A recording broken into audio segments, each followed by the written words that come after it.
فل عليكم كلكم، ازيكم يا سكاكر يا حلوين؟ ازيكم حبايبي الحلوين يا اصحابي؟ كل سنه وانتم طيبين. صباح الفل عليكم جميعا. النهارده جاي اعمل لكم صدور فراخ البانيه على طريقه الزنجر. جبت هنا، حطيت هنا معلقه نشا ومعلقه كاري وفلفل اسمر، ودقيق، معلقتين دقيق كبار.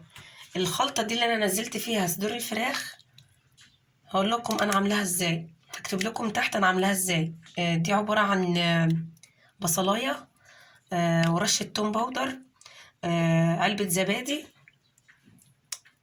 ملح وفلفل، رشة جوز الطيب، وسبتها لمدة نص ساعة بالشكل ده.